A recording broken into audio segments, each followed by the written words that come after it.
Hi everyone, I hope you're all safe and well. It's been a while since I've done a plan with me as there had been a lot of things going on in my personal life. I've been dealing with grief over the loss of a close family member, and then we also went on a week-long holiday in Melbourne in May just for a change of scenery and monotony in everyday life. This was also a reason for our family to entertain our daughter prior to her reconstructive surgery on both hands, and now I'm just starting to get back into the swing of things. Anyway, for this week's memory planning on my A5 wide Bella, I'll be using this frozen kit by Behaven Designs to sort of document our holiday because I just want to focus on the happy stuff and all the memories that I'd like to be able to look back on in the future.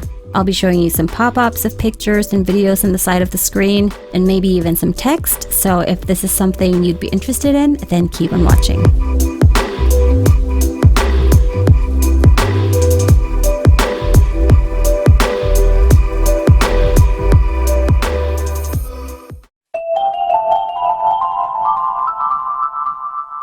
Day 1. We headed towards the bustling city of Melbourne from our farm in regional Victoria on a beautiful Saturday morning. We arrived at our Airbnb apartment at 45 Clark Street in South Bank around noontime. The views from the 46th floor were amazing. The apartment was immaculate and it was just bright and lovely everywhere. However, a few minutes passed by and I started feeling nauseated and just downright sick. Every time I look outside, I feel like I'm in a plane and I'm getting lightheaded. After lunch, courtesy of Menulog, which we don't have in our side of Victoria, we decided to unpack and rest, and then come evening, we went out for a stroll to show the kids what Melbourne looks like at night. It's surreal.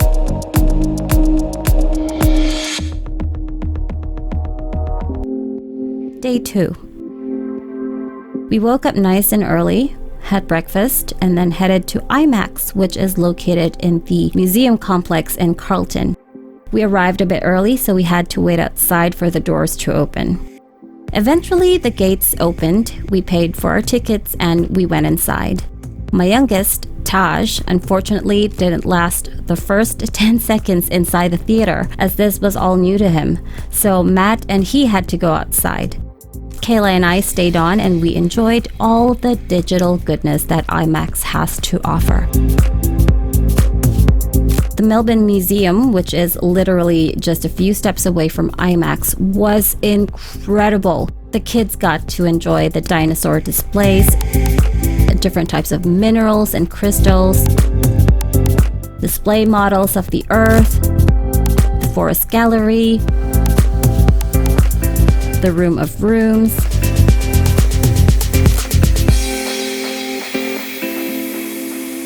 First Peoples, and the epic Worlds Immersive Projection, which showcases the magnificence of science, nature, and the world around us through moving imagery and music. Day 3. Still tired from yesterday, we decided to spend the entire morning at the apartment to just Netflix and chill and research other must-see places on the web. After lunch, we walked all the way to Sea Life, which I kept calling SeaWorld for whatever reason, and we had a glimpse of the magical creatures of the sea. We were also able to watch the penguins and get ourselves some souvenirs. I highly recommend this place as part of your itinerary when you visit Melbourne. It's definitely a must-see. We spent a few hours at Sea Life and then headed to Winter Village, which I was extremely looking forward to seeing.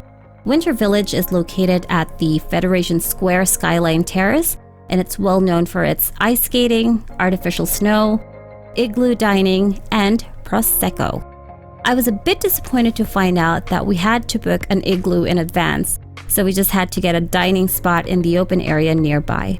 Regardless, the smiles on my kids' faces out on the skating rink, plus the scrumptious food, were enough to wash any hint of disappointment away. Next time, I'll remember to book an igloo ahead of time.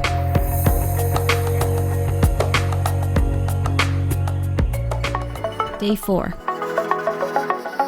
In the morning, we met up with Matt's parents at the convention center to check out the Jurassic World exhibit. It was spectacular to see how all the displays were made of Lego, like the T-Rex and other dinosaurs, the truck. It was also so very immersive as the place offers guests the opportunity to build their own Lego creations on these tiny little stations spread in sections of the venue. All of us, including Matt's parents, headed back to the apartment for lunch afterwards. Come evening, my in-laws were kind enough to offer to babysit the 2 kids so Matt and I can go out on a date night. Stone Grill, located in Chinatown at Little Burke Street, was our restaurant of choice. They serve Japanese cuisine, most of which are served and cooked on a piping hot slab of stone, hence the resto name Stone Grill. We settled with a custom grill set for 2 and some entrees. The meal course included a platter of fresh oysters, baked scallops in their shell, a soft-shelled crab salad, these tiny biscuits with some sort of magical cream mixture topped with some baked caviar, slices of salmon with the same cream cheese topping, and an assortment of Wagyu beef slices that we grilled ourselves on the stone they place on top of your dinner table. The staff were extremely friendly and you could sense that they cared about their customers. Overall dining experience, definitely a 10 out of 10. Day 5. We went to ScienceWorks, which is a science museum located in Sportswood, Victoria. We traveled there via Uber, but unfortunately the traffic was just so bad. Plus, our driver was very hard on the brakes and the accelerator that Taj vomited 90% of his breakfast out. Luckily, I caught the 80% with my bare hands and with my own jumper. Ew. But we were slapped with a $50 cleaning fee, which was fine and totally fair, and Matt got us some new t-shirts to change into once we arrived at ScienceWorks. This place sort of reminds me of Questacon in Canberra, only bigger though. There were all these amazing displays, some of which were interactive, and some just educates you on the different branches of science in a way that is engaging and fun for everyone. Definitely not the typical environment that a classroom offers. There is also this outdoor playground for kids and wide open spaces for people to hang out. And they also have this small cafe for those tired moms who just need their caffeine jolt quickly. We spent the entire morning and afternoon at ScienceWorks and were completely exhausted when we got back to our apartment. Towards the end of the day, Matt and I agreed that we've sort of had enough of the city life. Although it was magnificent, we wanted to move somewhere that was reminiscent of our quiet, peaceful life at the farm. That was also along the way when we traveled to our final holiday spot in the coming days.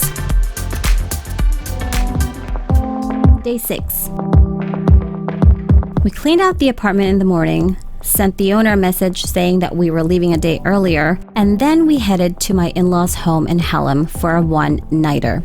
And thankfully, the traffic wasn't so bad on our way there, and we drove in our own family van this time, which had been sitting in a parking lot near our apartment building in Melbourne for days, because parking was just like really, really hard to get. I tell you, nothing beats the presence of family, home-cooked meals, and a nice open fire. Day 7. Matt's mom, Matt, the kids, and I went to Myuna Farm in Doveton in the morning. The kids had a great time petting and playing with some of the farm animals, and we even went on a train ride. After lunch, my mother-in-law took us to 2 op shops. We love our op shops very much, and I was able to get a bunch of props for my photography.